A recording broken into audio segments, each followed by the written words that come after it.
Ну что, дорогие друзья, всем доброе утро. На моих часах 3:30, а это значит, что мы отправляемся в какое-то интересное место. На этот раз это будет национальный парк Таганай. Как-то я там был уже, мы были на откликном гребне, на одноименной, по-моему, базе, турбазе, как она там называется, точно не помню. На этот раз мы отправляемся на дальний Таганай, на метеостанцию. Интересное очень место. Это ныне не работающая метеостанция и переделанная под горный приют. Сейчас мы, в общем, отправимся до города Златоуста, примерно 290 километров. Жду Вову. Сейчас Вова где-то выйдет. Он опаздывает минут на 10, сказал.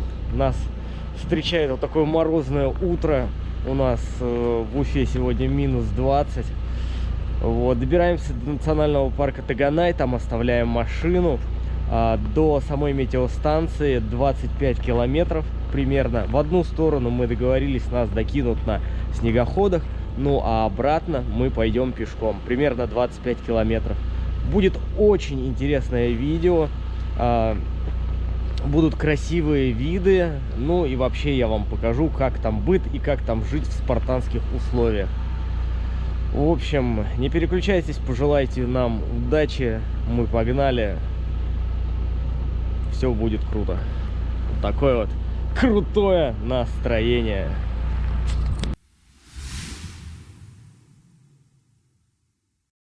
Ну что, ребятки, мы добрались до национального парка. Вот здесь его стоянка. Вот стоит машина. Здесь есть чайный термосок. В общем, сейчас в 9 часов начнет работать визит-центр, его ресепшн. Вот там он находится. Пойдем туда регистрироваться. Там получим билеты. И нас будет ждать уже снегоход, на котором мы поедем на саму метеостанцию.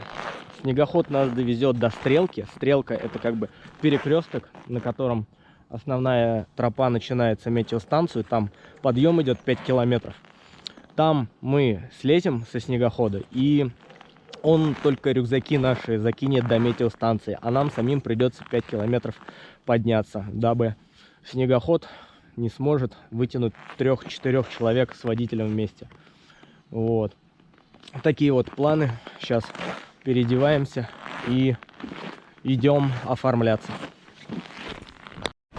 В общем, подходим к визит-центру. Вот он тут есть. Таганай. Национальный парк. И опа. Опа. Какая движуха.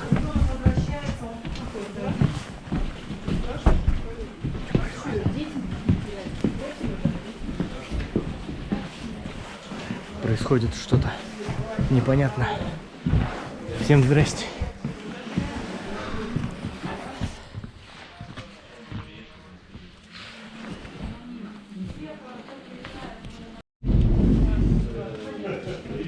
Однохерственно холодно, я вот прочитал. Угу, спасибо.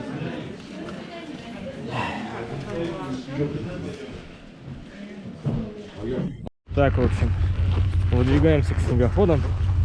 Нас повезет вот такой вот чудо-аппарат.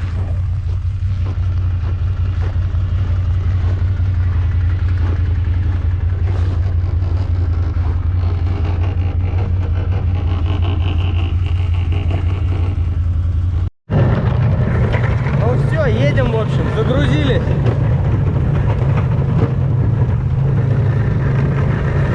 Алексей у нас впереди сидит. Вот моя ракета осталась. Нас ждут увлекательнейшие 20 километров на этом чудо-аппарате. Едем. Проехали примерно полпути.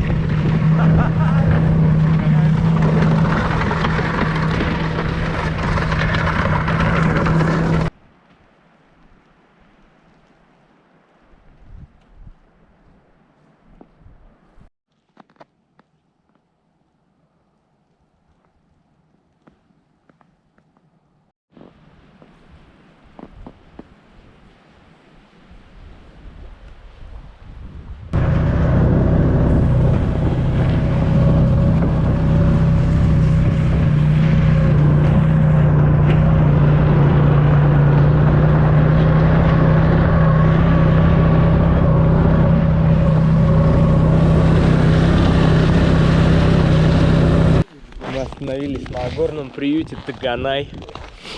Пройдено примерно, ну, наверное, 2/3 пути. Сейчас остановимся, зайдем тут, погреемся и поедем дальше. Вова ищет беляшики, но говорит, вроде бы он их выкинул вместе с мусором, так что мы остались без еды. Сейчас сюда зайдем, погреемся немного. Опа! Ну-ка, закрывайся. О, целая кухня. Вот примерно у нас будут такие же условия проживания. Только чуть получше. Да, только чуть получше. Печка настоящая, на дровах.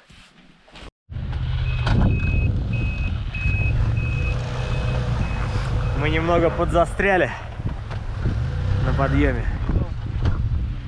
Сейчас, в общем, толкнем снегоход.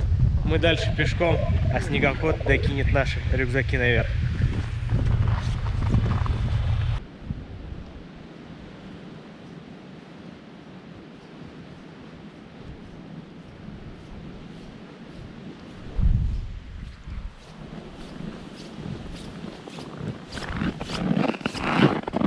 Пошла съемка. Человек в процессе. Грибы на переднем плане поставь.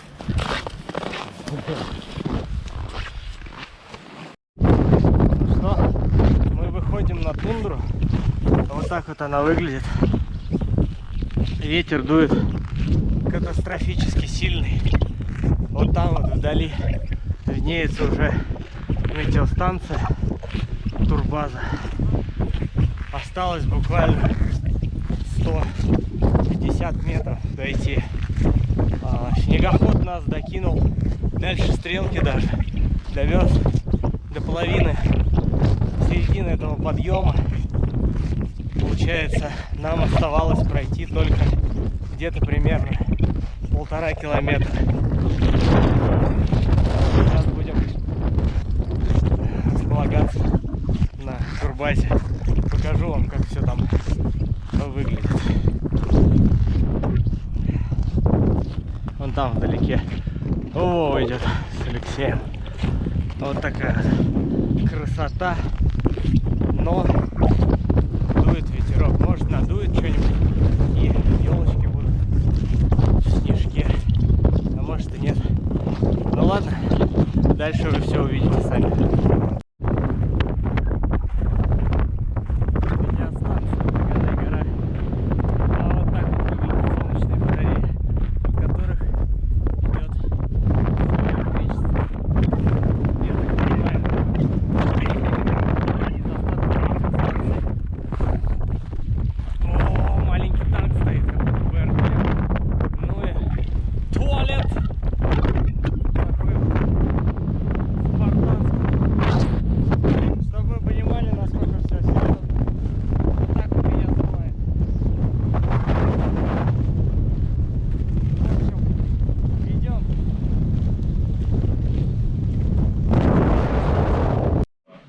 Так, вот здесь у нас жилая комната.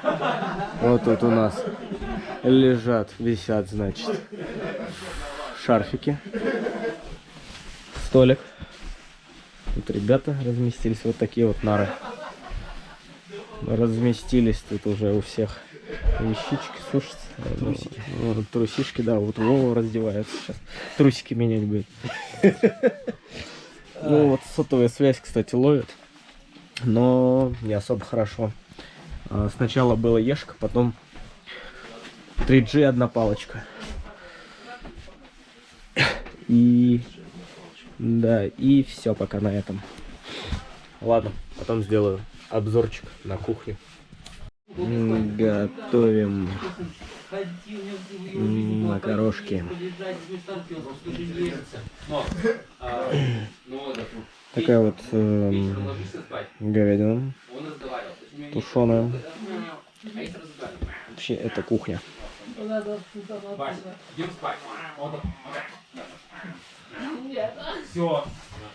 Есть плитка и газ. Как-то так все выглядит. Доска приветов. Ну, по времени смотрит такая, Васенька, иди буди мальчишек. Он подходит, он идет, заходит в комнату, раз лапой под одеяло.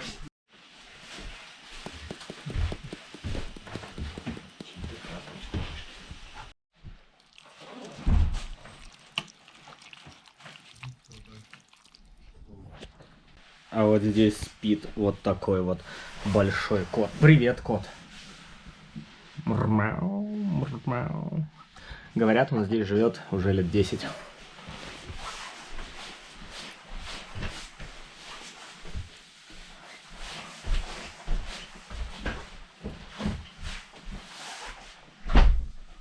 Есть небольшая библиотека, шахматы, нарды.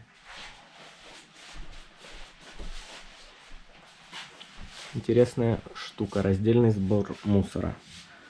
Мусор складывается вроде как бы вот сюда.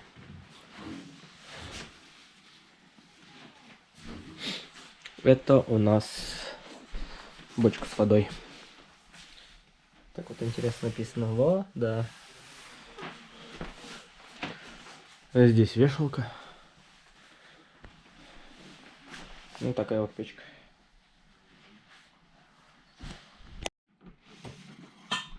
Ну, за Давай, встречу. но. Чё, Хорошо сидим. Чтобы погода была Огонь. нормально. Да, как огонь. Да. Чтобы, да, поснимали, красивые кадры все будут.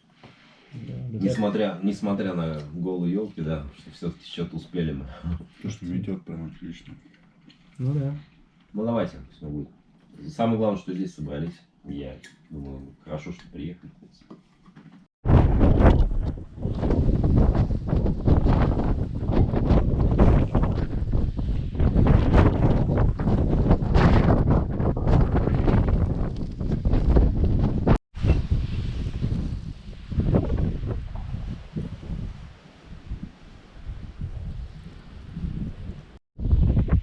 Ну что, друзья, всем доброе утро.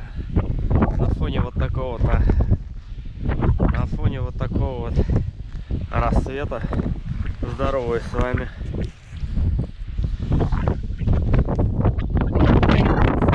За мной метеостанция, тут даже небольшой какой-то танк стоит. Ночью было минус 34 градуса, а с ветром, наверное, еще холоднее. Сейчас немножко поснимаем рассвет.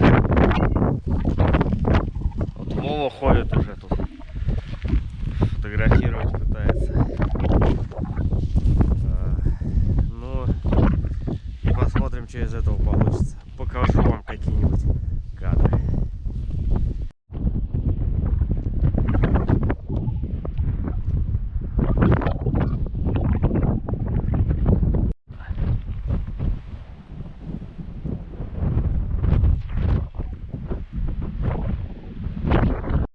О, спасибо. Старуха косметица.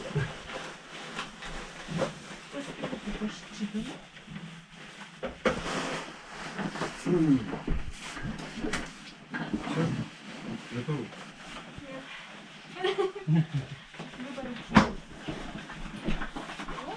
Ладно, Ладно, счастливо. пока, ребят. Удачи.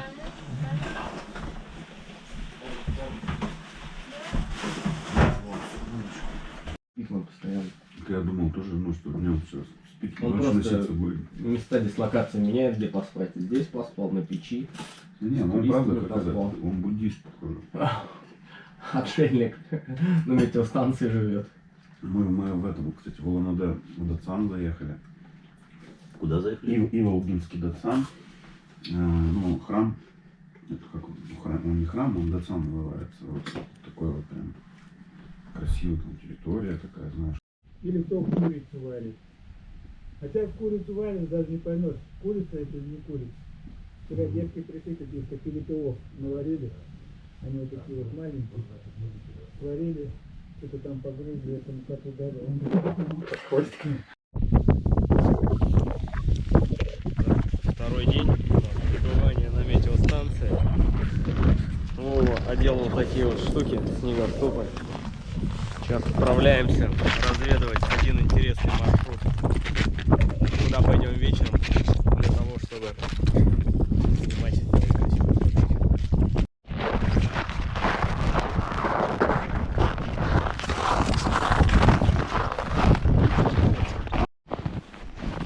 Идем, значит, к горе, которая именуется Крокодилом. Вот. Там вот она находится. Выглядит очень красиво. Сейчас мы пробьем туда тропу, маршрут. Довольно-таки, кстати, потеплело. Ночью было минус 34 градуса.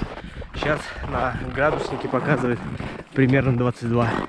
Светит яркое солнце. Закат должен быть очень красивым. Ну, а по прогнозу на завтра уже после обеда будет метель и все затянет.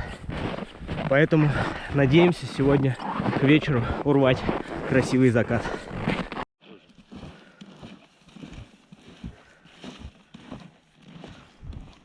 Пойдем вот так.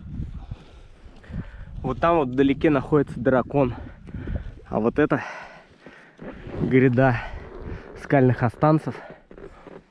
Тут они даже белые, прям вон какие. Известняковые как будто. На самом деле это не известняк, а это крокодил. А вот там вот вдали виднеется гора Круглица. У нее такая двойная вершина. Бывает и такое, когда проваливаешься по колено. Вроде идешь по тропе, которую протропил Вова своими снегоступами, но при этом все равно проваливаешься вниз.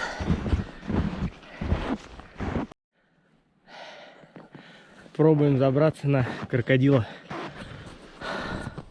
Алексей уже вон там поднимается, ему чуть-чуть осталось. Вова там где-то в начале ходит, с места съемки ищет. Там вдали виднеется метеостанция, и вон кто-то поднимается из туристов с центральной усадьбы пешочком 25 километров.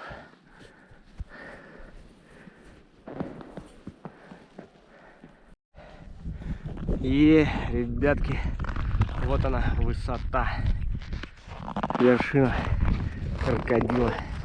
Вот они, торчат скальные останцы. Часть елочек уже в кружаке.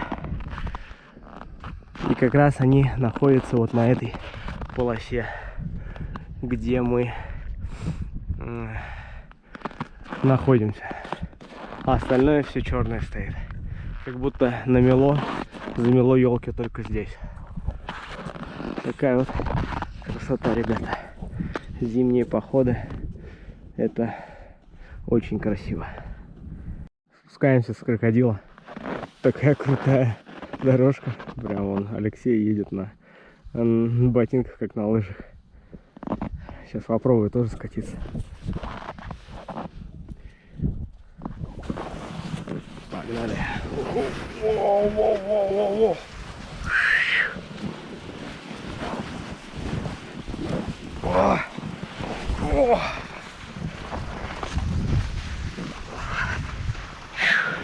Экшен. Скоростной лифт.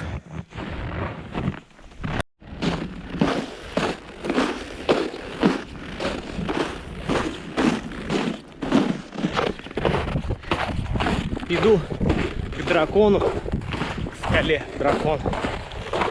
В принципе, когда здесь нет ветра, вообще идеально. И вот сейчас вот в минус 22 ходить вообще свободно можно. Еще хоть все обойди. Но когда ветер идет, охлаждение ветром, и это просто становится невозможно. Вот, кстати, основная тропа, по которой мы сюда пришли.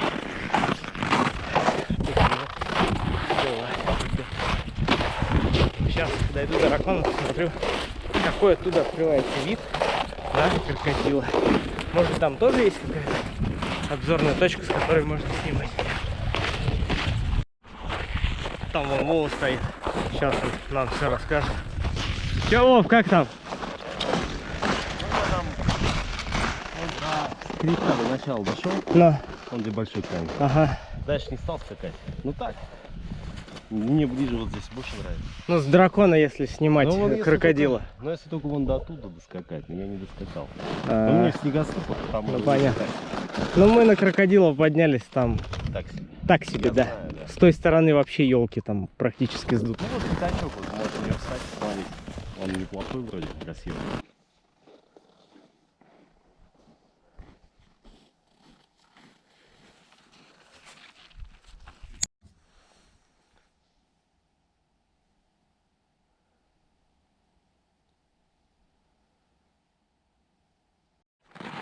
В общем, поснимали немножко фото, видео на фоне вот такого вот заката.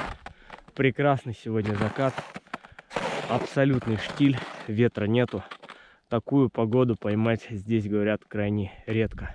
Поэтому нам очень повезло. Вообще здесь 360 дней в году дует ветер, потому что метеостанция находится на плато. Такие вот дела.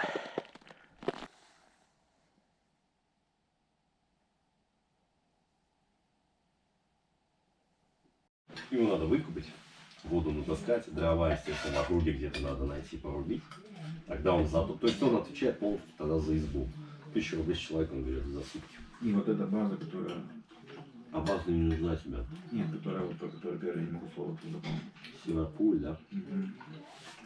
Там причем подъемник есть такой, бугельный. Прямо возле домика. Такой самодельный. Он вроде как, в принципе, работает. Ну, Наступило утро третьего дня. Готовим завтрак.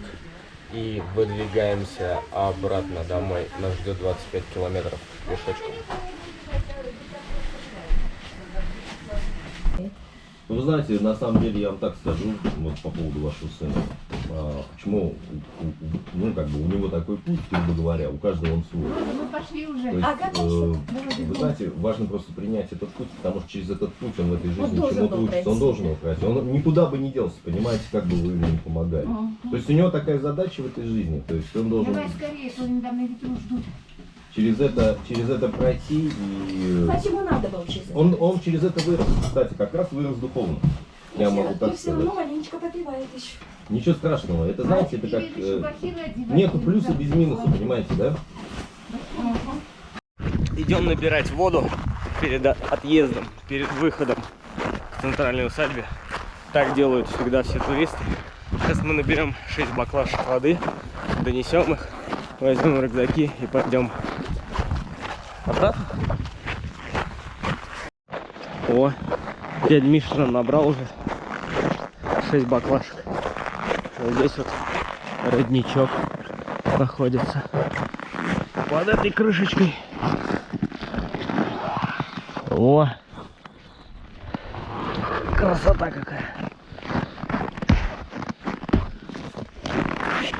Что, погнали?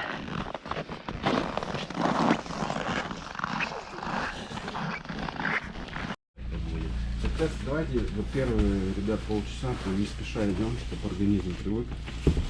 А ты все равно потеть будешь. Понятно, но чтобы сильнее или не сильнее, вот в чем вопрос. Ну, кто-нибудь первый темп задавайте. Кто не особо гонит. Сейчас Константин задаст. Но я если задам, вы не догоните. Вообще зада не догонит. Да, я перегоним. Котейка, давай, пока. Ладно, спасибо. Слева.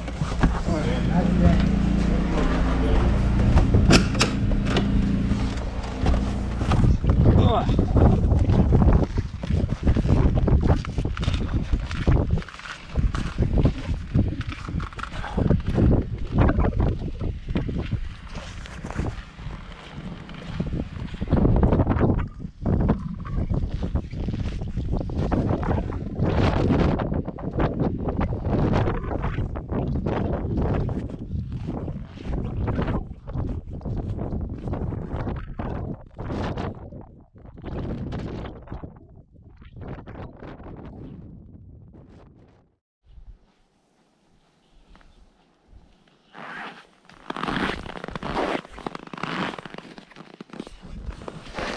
Мы добрались до стрелки. Это получается то место, до которого нас должен был довести снегоход. После этого места начинается крутой подъем на метеостанцию, а направо туда, на Киалимский кордон. После этого подъема обычно снегоходы дальше не везут, но он нас довез немножко повыше. Мы, значит, потом пошли пешком, а рюкзаки наши докинули до верха. Вообще, по факту, получается от метеостанции до сюда 4,2 километра, не 5, чуть поменьше. Ну, тут так и написано, вот метеостанция Таганай-Гора, 4 километра. В общем, мы добрались до горного приюта Таганай. Вот группа, которая выселилась чуть раньше с метеостанции и чуть раньше вышла, может, на час. Мы их догнали, наверное, они там немножко погрелись. Сейчас мы тоже остановимся здесь, перекусим. Небольшой обедик. Да и пойдем дальше. Остается где-то примерно еще 13-15 километров до центральной усадьбы. Такие вот новости. Вова с Алексеем где-то идут. Там немножко я вперед убежал.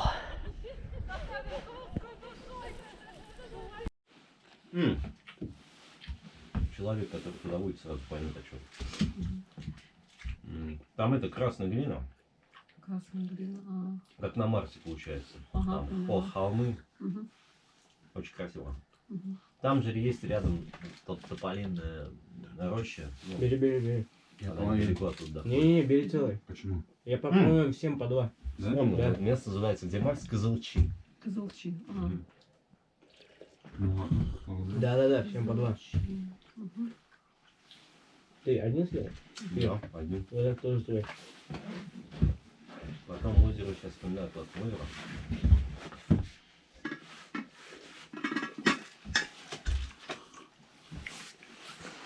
А рядом с Заводской находится еще озеро Караколь. Ну что, ребята, мы перекусили, попили чай, двигаемся дальше. Еще впереди нас ждет порядка. Сколько? 14-15 километров еще пройти нам. Это еще наркотика 3,5. Да, вот как-то так. Теперь у нас задает темп Алексей. Интересное название, не правда ли?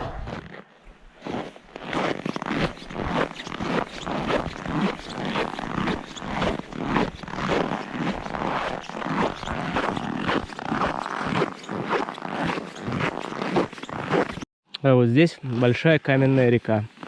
Летом это выглядит очень красиво. Вот туда она простирается. А это чьи-то следы. Не знаю чьи. Похожие на зайца, наверное. Я уж не думаю, что здесь мог ходить волк. Чё, как это так?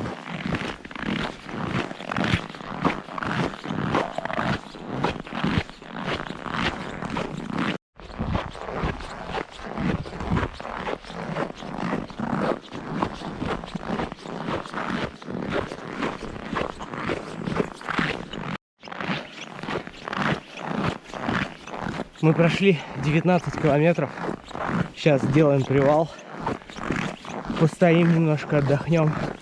Перекусим орешков с цукатами. И дальше в бой. Осталось буквально дойти до центральной усадьбы. 3,5 километра. Я только на маршрут вышел. Угу. Как я отловился. Дальше все 10 дней я с этим коленом. Причем, представляешь, до Кучерлы второй день, там переход такой 20 километров. И все время подъем, грязь, корни, я с этим коленом.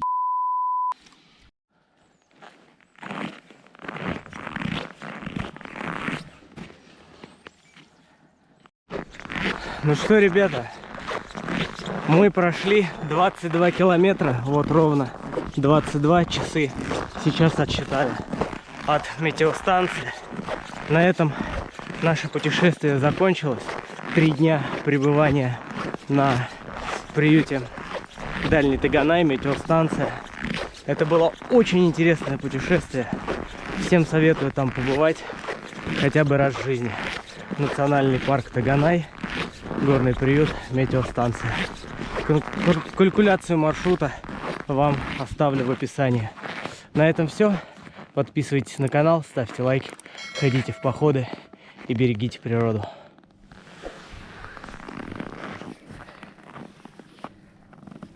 Все, давай туда.